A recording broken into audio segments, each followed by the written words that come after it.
जी बिस्मिल्लाहिर्रहमानिर्रहीम। अस्सलाम वालेकुम। मैं उमर अब्बासी हूँ और आप देख रहे हैं मेरा यूट्यूब चैनल। ख़वातीन हज़रात, सुप्रीम कोर्ट ऑफ पाकिस्तान में आज दो अहम केसेस की जो है वो समाअत हुई है। सबसे पहले आदिल बज़ई को डी सीट करने का जो मामला था उसकी समाअत हुई। सरदार तैमूर जो हैं वो आदिल बज़ई के वकील थे, जो आज सुप्रीम कोर्ट ऑफ पाकिस्तान में पेश हुए। इसके साथ साथ आपको ये बताते चलें कि 3 रुकनी बेंच था जिसने समाअत की, जिसकी सरबराही जस्टिस मंसूर अली शाह कर रहे थे। अब बेंच में जस्टिस अकील अब्बासी और इसके साथ साथ जस्टिस आयशा मलिक भी जो है वो शामिल थी।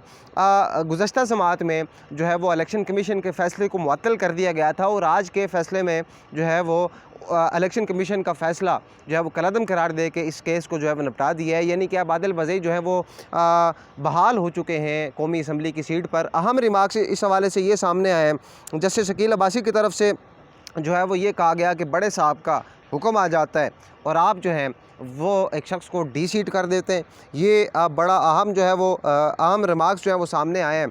बहरहाल इस फ़ैसले को, इस केस को जो है वो निपटा दिया गया है।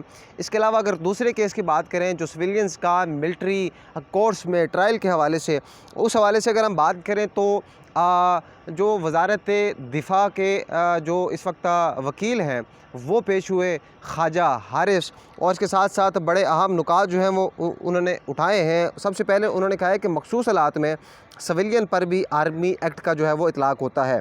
सुप्रीम कोर्ट के इस नुक्ते पर कोई अदालती फ़ैसला मौजूद है। इसके बाद जो है जस्टिस मोहम्मद अली मज़हर ने कहा है कि FB अली और शेख रियाज़ अली केस में यही करार दिया गया था।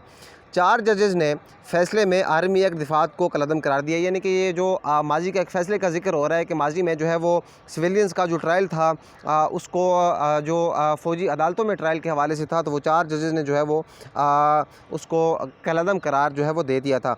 इस तरह तो अगर कोई उकसाने का सोचे उस पर भी आर्मी एक्ट का इतलाक़ होता है। क्या आर्मी एक्ट आइन के आर्टिकल 8 के सेक्शन 1 और गैर मौसर नहीं कर देते? इस हवाले से इनके बड़े अहम जो है वो रिमार्क्स जो हैं वो सामने आए हैं। आपको साथ ही साथ ये बताते चलें कि ख्वाजा हारिस ने ये कहा है कि इस बेंच का, यानी कि आइनी बेंच का ज़िक्र हो रहा है कि आइनी बेंच का ये इख्तियार ही नहीं है कि वो आइनी जो ये इस वक्त आर्मी एक्ट है उसको कलअदम करार दे। तो ये बड़ी अहम चीज़ है जो कि ख्वाजा हारिस की तरफ से सामने आई है। बहरहाल गुज़श्ता समाअत में ये कहा गया था कि इस केस को जो है वो रोज़ाना की बुनियाद पर जो है वो सुना जाएगा, और अब जो है वो इस केस की समाअत जो है वो कल तक के लिए मुलतवी कर दी गई है। अब देखते हैं कि क्या जो है वो अपडेट सामने आती हैं, क्या जो है वो पेशरफ्त इस केस में सामने आती है। इसके साथ साथ जो है वो आज एक और केस जो है वो इस वक्त प्रैक्टिस एंड प्रोसीजर एक्ट का केस इस टाइम लगा हुआ है। उस हवाले से भी बड़ा अहम केस है। क्या पेशरफ्त सामने आती है वो भी आपको बताएंगे। बहरहाल अपने मेज़बान उमर अब्बासी को सुप्रीम कोर्ट ऑफ पाकिस्तान से इजाज़त दीजिए। अल्लाह हाफ़िज़।